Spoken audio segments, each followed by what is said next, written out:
Hello.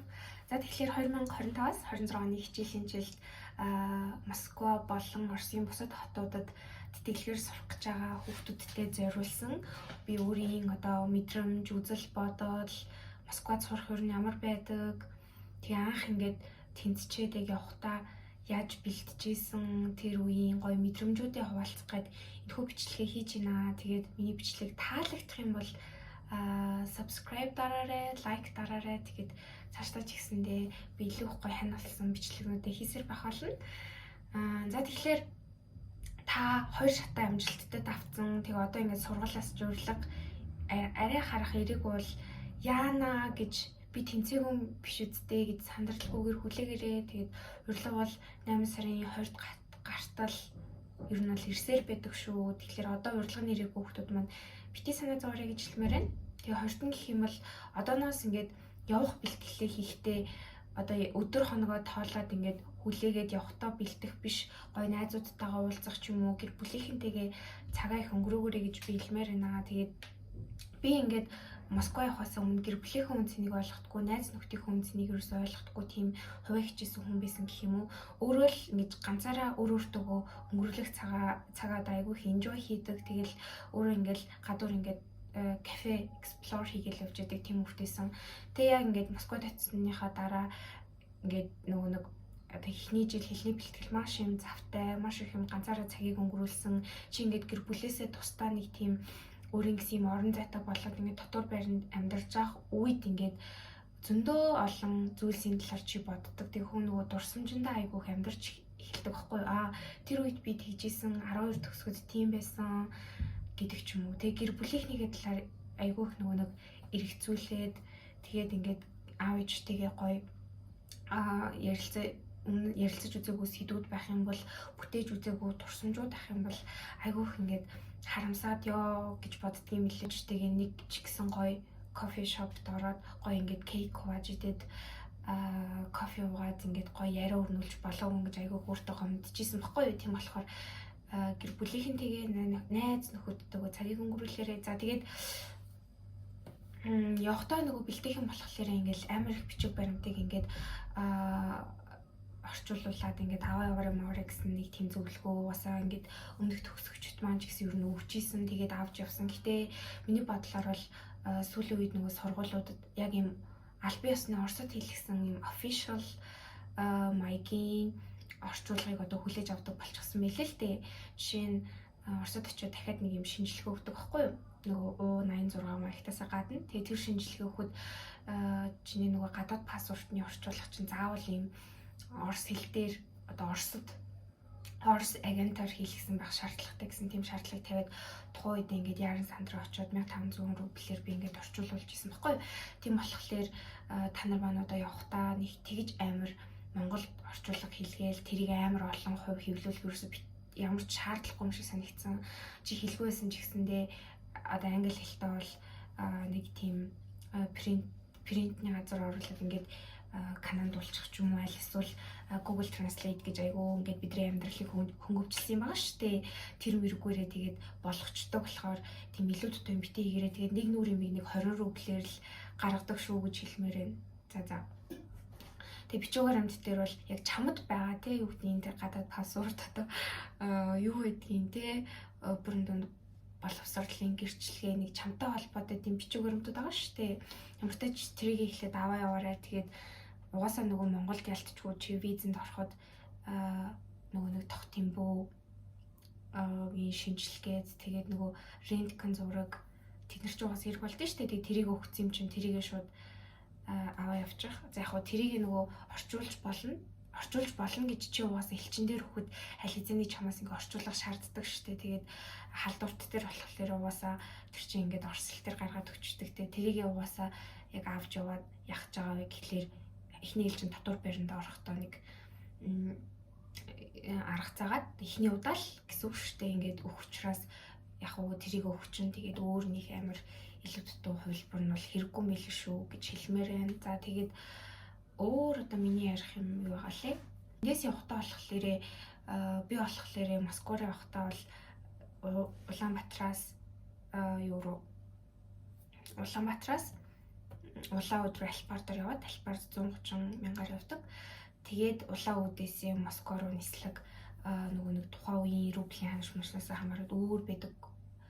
Тэгээд гэтээ бол би ингээд өмнө жил 9 сар гаргаа явж байхад нэг 600 мянгаар явж байлаа да. Тэгээд сая би эрэхтэй угаасаа эд нөгөө нэг сезон тэгэл айгуу тулцсан нэг 20 оны өмнө захиалаад тэг би нөгөө озон дээр шууд ингээд захиалж махалцсан байхгүй. Тэгсэн чинь Монгол мөнгөөр нэг сая 500 орчим боллоо да. Гэх мэтчлээ ингээд тухайн нэг тийм сезон янз бүрийн тухайн өдрийн ханш машнаас хамаардаг юм шиг байлээ. Би бас айгуу сайн мэдэхгүй л л да. Тэгээд ямар ч гэсэн тэр нөгөө нэг анх би эндээс явахдаа нэр яг ямар газраас үнэхээр нөгөө билетээ захиалахаж мэдэхгүй байгаа шүү дээ хөрхийн амтан. Тэгэл нөгөө Эрцэнкагийн 8/15-ны ингээд сургалтын дээр очисон чинь тэн дээр нэг их ч ингээд нэг агентлаг байсан байхгүй юу. Нэг тийм нөгөө тийз миз бичиж өгдөг. Тэгсэн чи тэр их чинь ингээд ер нь бол нэг өөрийнхөө түүх мөхөг ярьж байсан аа. Одоо манайх юм тийз бичих үйлчлэгээ үзүүлдэг гэд. Тэгээ Оросын дотоодын нислэг лөө бичүүлжсэн. Тэгээ тэр нь аюу амар л хэлсэн л та. Монгол хүн ингээд сайхан монгол мөнгө одоо шилжүүлээл ингээд бичээд өгчин. Тэнгүүд чиний гадаад паспортны ерөнхий мэдээллийг авдаг байхгүй юу? Урд нүрний тэгээ тэр ихч ингээ оруулаад билетээ чинь захиалаад тэнгүүтлээ шууд явуулаад чам руу ингээд одоо ингээд захиалцсан ингээд чиний мэйлийг ангуутлаа мэйлэр чинь чиний тикетний чинь юу болчтой онлайн одоо тикетийг чинь ингээ явуулаад өгдөг. Тэгээд улаан өдөр дээр очингуудаа нөгөө нэг шалгах хэсэг мэсэг гээд юу гэдэг нь штэ тэндээ очиод тэрийг үзүүлээд уусаа тэгээд ийм яг ийм одоо гарт баригдах билет аваад тэгээд ингээд суудгаа. Тэгээ аяндаа угаасаа анх удаа ингээд хүн болгоны амьдрал өөр штэ тий зарим нь ингээл өмнө олон аав ээжтэйгээ зөндөө олон гадаадаар ингээд аялал зугаалаа явсан байж болно. Зарим нь болохоор хамгийн анхных нь нислэг хамгийн анхных нь гадаад орн байж болно. Тэгээ миний хувьд бол яг тийм бүх юм анхных байсан. Бүр юугаач мэдгүй тэгэл ээжтэйгээ ингээ явж исэн байхгүй юу. Тэгэл яваал тэгээд ийм юм бэлээ. Би болохоор өдөр харангуутлаа бүр шөнө нь өглөө үүрээр баг улаан үд дээр очиж исэн. Тэгээд тухайн үед яг уу ингээд зочид буудлын энэ томж болох байсан ч гэсэндээ би яхахын нэмэлт зардал гэж шууд бодонгуудаа шөнө үүрээр те нилээ үүрээр л байсан. 23 үед ч үлээ шууд улаан үдийн гоцны буудлын дээр нь очивол хүн амт ерөөс ирээгүйсэн. Надтай хамт нэг их Новосибирск руу явжсэн. Тэгээл тэр ихчтэй хамт тэр их ээж манай ээж ингээд хитүүлээ бид нар явж байгаа байхгүй. Тэгээл тийшээ ороод тэр суудлын дээр нь ингээд шууд унтаад өгсөн хажуугаараа. Ингээд хөндлөнгөөр одоо нэг зөндөө олон суудлаа шүү дээ. Тэн дээр нь ингээд яг ингээд дээр ингээд хэвтээд өгсөн заяа. Тэгээл тэгж явж байгаа л хүмүүс яваал миний нислэг нэлээ өдөр ийсэн юм аа өдөрч үлээ оройчлоо. Тэгэл маргааш өглөө нь болж байгаа нь тэгэл ерөөсөл өөрийн 5-6 цагаас биш амар их хүн тасраагүй хүн болго ирээл Монгол оюутнууд ч гэсэн хөрхийн амтаа ирээл тэгэл тэндээ чаашаа сурах байгаа айл сургууль юм бол ингээл тэгэл яриа өрнүүлээл нэг тиймэрхүү байж мэсэн тийм experience байгаа. Тэгээд дотроо нөгөө 0 мэлтэй тэр хуучны лавтай 0 мэлтэй амар том юм толмолтойсэн болохоор ингээд шүн унтахаас өмнө би лавтай ингээл оос хязаа гаргаж ирээл гоё нүрмөрөө угаачаа гурамтаа төгсөн. Тэгэхэд бол ерөөс би шамраагүй заяа.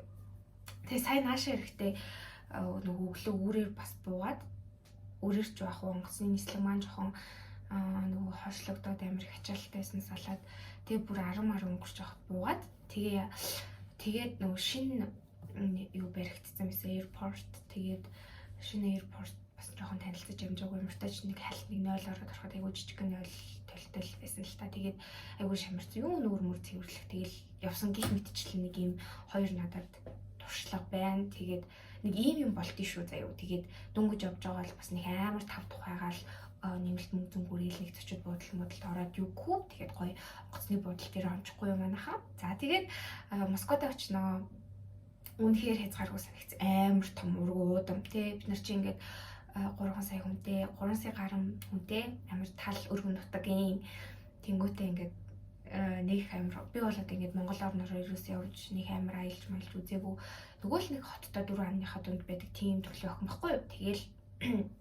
Тэгээд ингээд Москвад очивол яхаа мэдгүй нэг Монгол ихч аягүй надад амар тусалсан гэх юм уу. Тэгээд тэнд ямар зүйл болдог вэ гэхээр нөгөө нэг ачаа тийшээ ингээд өгч байгаа шүү дээ. Нөгөө аяндаа ингээд самбар дээр мэдээллийн юм онлайн ийм хэсэг байгаа шүү дээ. Ийм одоо тэдэн цагт тим онгоц нисэн гэдэг тим юм дээр одоо нөгөө тэр нислэгийнх ингээд юугаа өгөөрэй, ачаа тийш өгөөрэй гэдэг ингээд ер нь бол заа монголчил бол тэгдэг байхгүй юу. Тэнгүүд нь чи ингээд ачаа тийш миш өгч ингээд байлгаж байгаа бас жоохон хүлээж агаад тэгээ дээшээ ингээд шатаар авираад жоох замартаж нөгөө нэг гейт рүүгээ орно. Тэгээ гейт рүүгээ ороод тэгээд ингээд тэндээ жоохон хүлээж агаа тэгээд тэндээсээ дахиад бичиг баримттай ер нь шалхуулаад дахиад нөгөө билетээ шалхуулаад тэгээд цаашаа онгоц руугаа ингээд нэвтэрдэг санагдаад ах юм. Тэгээд тэгдэг штэ хаалгаар гараад за тэгээд онгоц руугаа нэвтрээд ингээд онгоцсондоо суулаа. За тэгээд онгоцноосоо бууж байгаа хүмүүсээ тэгээ ингээд яваад онгоцноосоо буугаад за Москвад ирлээ. Москвад ирэнгүүт амар том аэропорт дээр буу. Яагаад вэ гэхээр би яг өөрийнхөө хамгийн анх удаа гадаадад явж байгаа тэр туршлагаараа л ярьж байгаа шүү. Тэгээд маш том аэропорт дээр буун хамт явж исэн хүмүүс байгаа шүү. Тэгэл нэг онгоцон суусан хүмүүс чи хаашаа л юм те тэрийг дагаал яв заяа дагаж явал тэгэл тэр хүмүүс чинь юм ачаад тийш авах хэсэг дээр очивол нэг ийм бүрэн хий цахилгаан шатчиг юм дээр ингээл амар чамдаанууд ингээ урсаал идэг. Тэндээс чи ингээ хувцас авч байгаа. За тэгээ хувцас авчихна. Тэгвэл ингээ чамдаанаа харна штэ тэр амар олон хүний тэр чамдаа нэг онгоцонд явсан хэдэн ч олон зөндөө олон хүн байгаа хэдэн судалдаг юм мэдгүй юм заяа. Тэр олон хүнийг ингээл харангуут яг өөрийнхөө чамдааныг очиод аван тэр урсдаг ийм шатан дээр ингээл чамдаан чинь гүнгүүд чи өөрийнхөө чамдааныг хайж болол аван. За Монгол хүн дунджаар 20 чамдаантай тий. Тэгэл чамдаанаа аваад тэгэл Монгол таньдаг одоо юу гэдэг Монгол хүн амтан байх юм бол дээд курс ах хичнээн байх юм бол чамд ингээд орс дугаар байхгүй юм чинь одоо яадгийн юу ачихгүй юу? Надад таксидуудад өгч гуйчих нэг удаа. Тэгээ гуйлгаад таксидуудаа за таксиндаа суугаа явчих амар хол. Яваалаа хэдэн ч километр яваад байгаа. Гэтэ яг үндэ нэг ч төвчрөл байхгүй. Яагаад гэвэл метро тавьчихс тээ.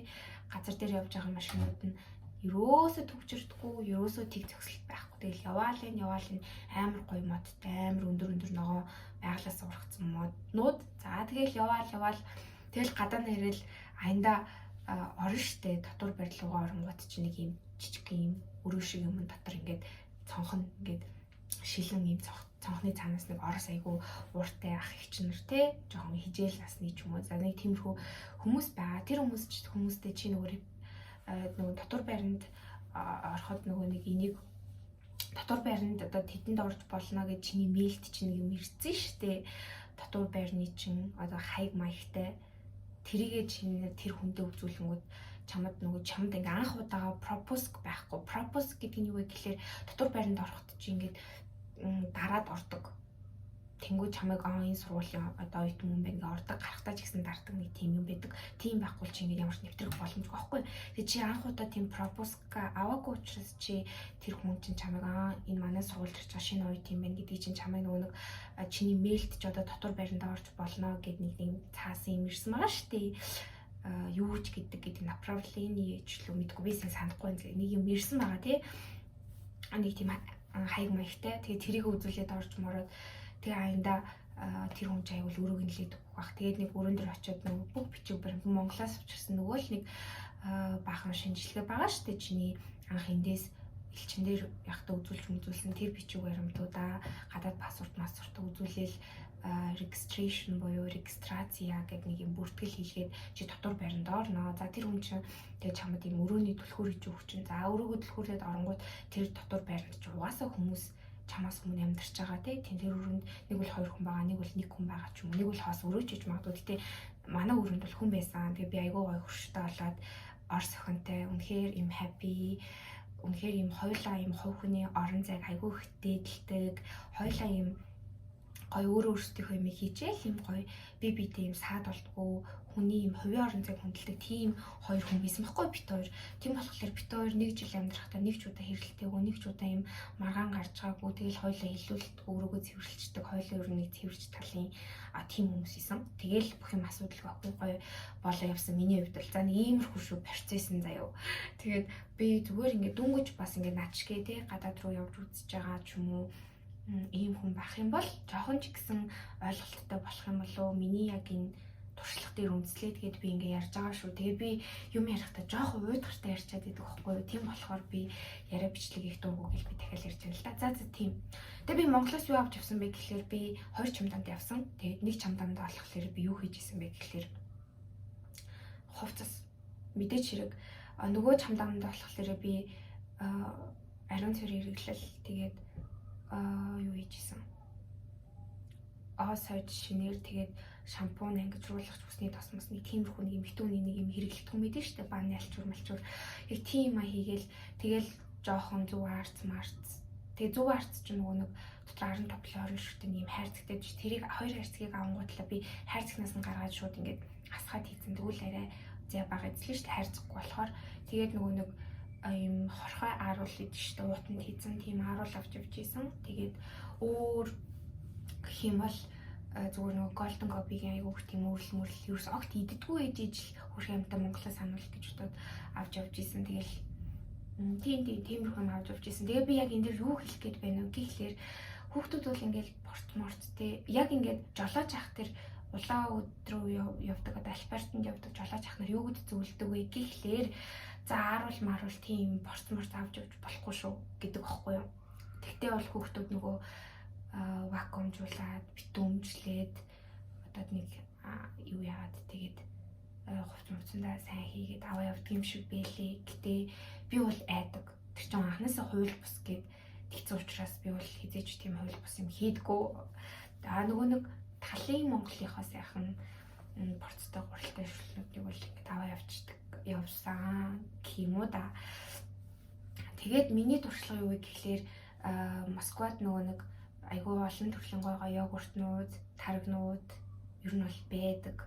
Тэгээд нойтон арт бас байдаг аахгүй юу? Туураг гэд тэр нь ингээд жимстэй, бас дээрээс нь яг органикаараа хүртэл ингээд байдаг болохоор манайхаа нэг тийм амар цагаат мэдээгээр дутагдаад ч юм уу Монголоо санаад байх тийм хэцүү асуудал үүсэх гарахгүй. Тэгээ хоолтын хувьд бас манай Монголтой ер нь жоохон ойрхон бидний л нөгөө шинжил цагаан сар болгоноор иддэг хүмүүсийн салаад чи Оливие гэд нэрлэлсэн тэр орсч үртэл ингээ байдаг. Хооллох соёл ерөөдөө Оросын нөлөө Монголд их байдаг шүү дээ. Тийм болохоор манай хоёрын соёл хооллолт ер нь жоохон төстэй болохоор бити санаа зовоорой заяа. Тэгээ аваа явж исэн баггүй. Тэгээд би нөгөө айгу үлгэрийн юм шиг явж исэн тухайн үедээ өвлийн хүртэг маань ингээ 20 чамдааманд багтахгүй би бүр ингээ өвлийн хүртгээ тохоо явж исэн гэж бод. Oh my god. Би одоо тэр үеэс амар хичдэг. Тэр онгоцонд язгна маш олон монголчууд явж исэн. Тэгээд би бүр үнэхээр үлгэрийн юм шиг өвлийн хүртгээ ингээд өмсцэн. Тэгээ ардаа нэг үүрг өвчтэй би ингээд юу яжсан. Онгоцондоо ороос хууж исэн. Гэх мэтчлэн тэгээд өөр ачаа бол миний хувьд ингээ явж исэн. Тэгээд 23 кг ачаа чам яг ордын штэ тийшэндээ ороод энэ үндсэн билетэн дээр ороод тэгээд дахиад нэг одоо ачаа авч явахаар бол 100,000 Монгол төгөлөөд нэмэлт ачаа нь Монгол мөнгөөр ойролцоогоор юу лээ сайн мэдгүй байна. Мартчихэж гэж үг гэдэгхгүй. За. Тэгээд тийм болохоор нэг тийм байж штэ манайхаа.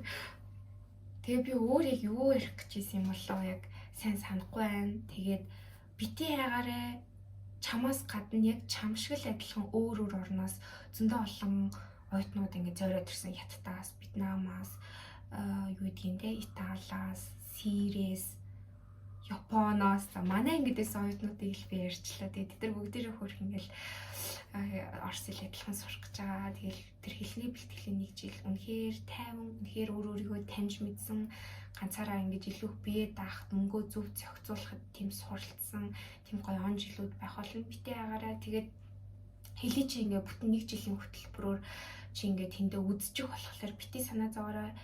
Тэгээд тухайн сургууль болгоноос шалтгаалаад өөр байдаг байх. Манай сургууль нэг төвшин тогтоох шалгалтад бүр юу ч мэдэхгүйгийн нэг ангид оруулаад арай юм мэддэггүй нэг анги мэгэд хуваарлж исэн болохоор миний сурсан анги бол хизээж тийм А1-ийг эсвэл үзээгүй. Тийм тэгээ манай анги хүмүүс ч гэсэн өмнө нь бас Орос хэл үзчихсэн хүмүүс байсан л та. За нэг тиймэрхүү.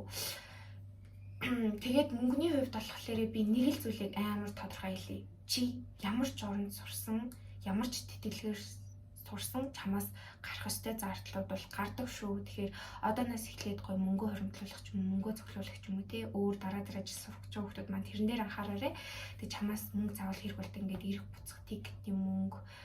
Тэгээ метроны карт 30 хоног нь 3,000 гарan 3,100 дотор байгаа шүү. Зэ 3,070 ч лөө мартчих. Ер нь 3,000-аар чи 30 хоногийн метроны карта цэнгэлүүлнэ хэлний бэлтгэлд тэр нь 30 хоног явна ч юм уу.